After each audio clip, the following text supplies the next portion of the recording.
As discussions go on and on around the country, whether or not Trump crossed the red line this Sunday during his hour-long call with Georgia Secretary of State, Brad Raffensperger, we all want to know if Trump committed a criminal offense, and if so, can he be prosecuted from the federal as well as state level? So, unless you are a fan of anything Trump does is great, then you will know that the call was wrong on so many levels.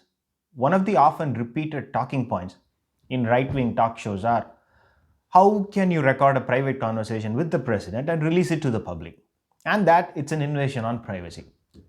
Well, Brad Raffensperger was smart. Number one, he is a public official talking to a public official. The laws covering conversations with public officials are slightly different than the private to private and public to private ones. And second of all, Brad Raffensperger did not release the audio tape until Trump attacked him on Twitter. The moment Trump took a swipe on Brad Raffensperger, but Trump himself revealed parts of the discussion, making a private discussion public, Brad Raffensperger responded with the contents of the audio tape, allegedly. If anything, Brad can easily say, Trump broke a private conversation in public and I was only defending my own integrity by releasing the audio tape, if he was the one who released the audio tape.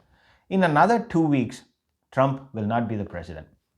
And the new Department of Justice will certainly take a closer look at this case. When the Ukraine scandal happened, no one had any idea the exact nature of the conversation that happened between President Trump and the Ukrainian leader.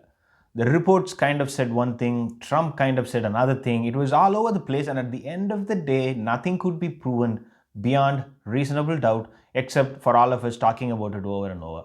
But this time, we have an hour long audio tape. Trump has, of course, sprayed the conversation with plenty of crazy line items. But even with that, a good attorney will be able to make a case out of it. Whether it's winnable or not, that's another question, but the audio tape is good enough for the Department of Justice to pursue former President Trump. And so can Georgia Attorney General and Fulton County as well. So without a favorable DOJ, things may not work out the way Trump wants to. But what I am more interested in than the criminal probe is the possibility of impeaching former President Trump. So, can a former president be impeached? Yes, we can.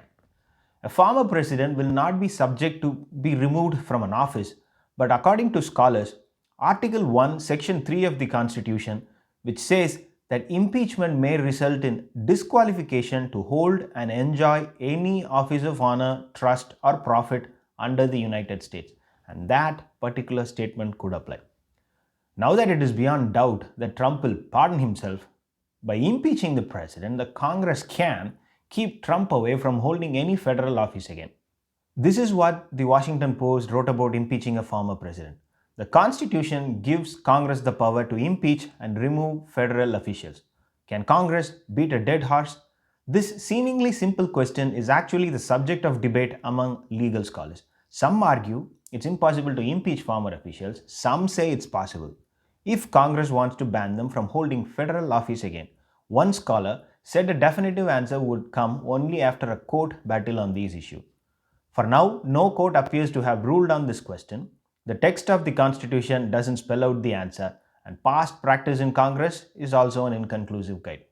So, if Trump is going to force the country to find out if a president can pardon himself, then why not the Congress force Trump to find out if he can ever hold a public office again? With 48 votes in the Democratic bank already, and with an audio tape that can be played over and over, getting the votes in the Senate in this current situation does not look as impossible as it once was. Will the Congress act? I think it's possible. Here is another legal scholar who thinks this is a possibility.